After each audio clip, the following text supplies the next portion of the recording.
Þá það myndband númer 2 í prósentureikningi.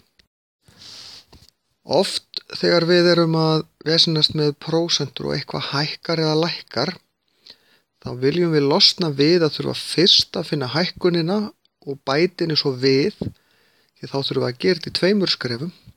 Við viljum frekar nota eitthvað sem við köllum breytiþátt og margfald, í staðinn fyrir að margfalda með prósentutölunni, sem við erum búin að breyta í tugabrot, og bæta þessu við, þá margfaldum við strax með hækkuninni að við bættum 100%. Þannig að það er búið að bæta hækkuninni við. Það þýðir að við tökum, segjum í raun og veru alltaf 100 pluss hækkunin okkar, þá fáum við 120% og svo breytum við því í tugabrot með því að deila með 100 eða færa komuna 2 sæti og þá fáum við 1,2. Sama hér, 5,5 pluss 100 er 105,5, færi komuna 2 sæti eða deili með 100, það er alveg sama hvort ég geri, 1,055. Ef verð hækkar 123%, þá þarf ég aftur að segja pluss 100 og þá fæ ég 223%, færi komunum 2 sæti, 2,23 er talan sem ég margfalda með til þess að athuga hvert nýja verðið er ef að verðið hefur hækkað 123%. Ef verðið lækkar, þá fer ég akkurat í hina áttina. Þá þarf ég að segja 100 mínus lækkunin. Þá fæ ég 70%, ef verðið lækkar 70%, nefnum 30% segi ég, þá er ég að borga 70%. Og þá í staðinn fyrir að finna hvað 30% er og draga það frá verðinu, þá sé ég strax að ég borga 70% og þá finn ég bara 70%.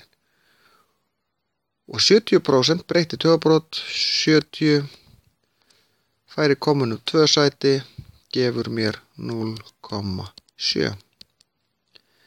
4,5%, 100 mínus 4,5 gefur mér 95,5, færi komuna 2 sæti og fæ 0,955. Ef að þið með alltaf nota vasareikni í raun og veru í þetta til þess að finna breyti tugabrot ef ykkur finnst það þægilegra, því þá erum við alltaf að deila með 100 eins og við skoðum í síðasta myndbandi.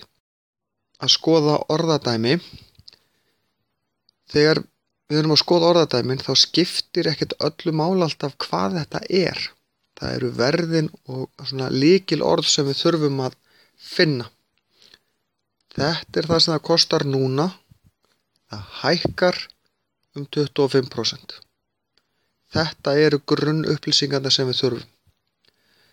Það hækkar, það þýðir að við ætlum að taka prósenturnar og bæta við 100%.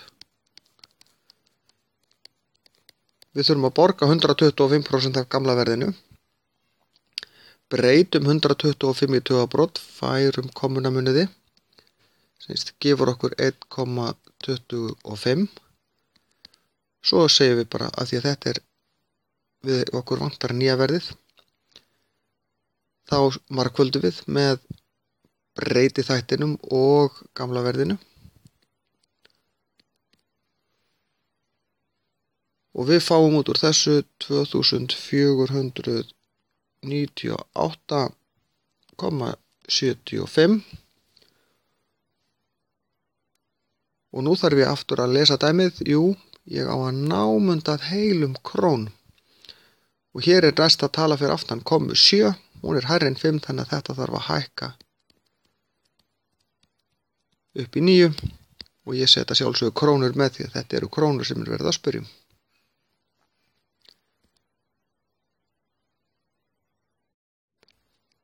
Hérna er aftur upplýsingar. Hann keypti sér rúm, það skiptir ekkert öllu máli. Hann fær 10% afslátt og borgaði þetta. Hvað kostaði rúmið fyrir útsöluna?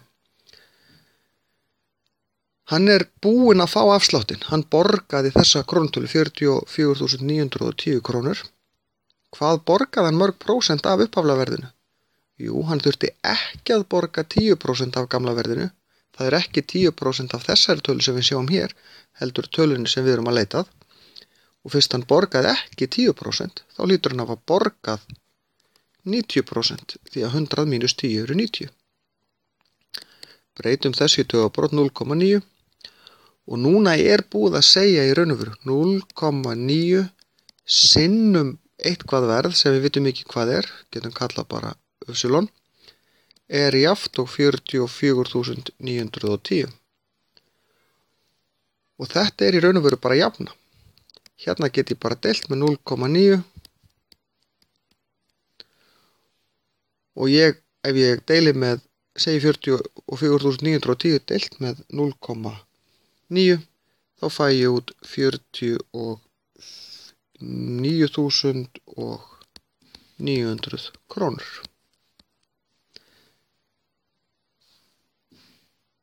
Þarna deilum við í raun og veru með breytithættinum.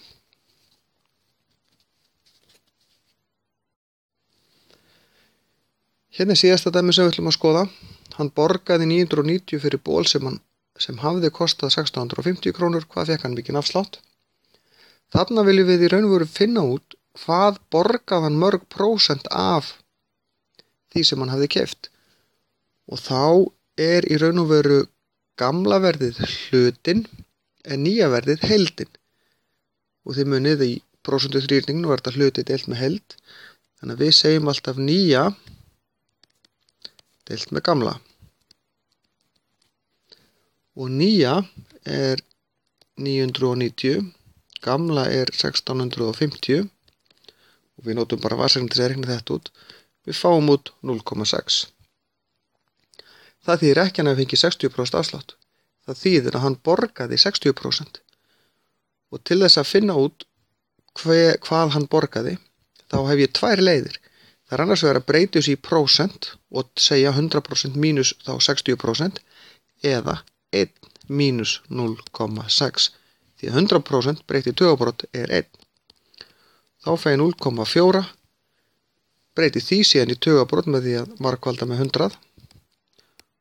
Hann fekk 40% afslátt. En þá er þessu lokið.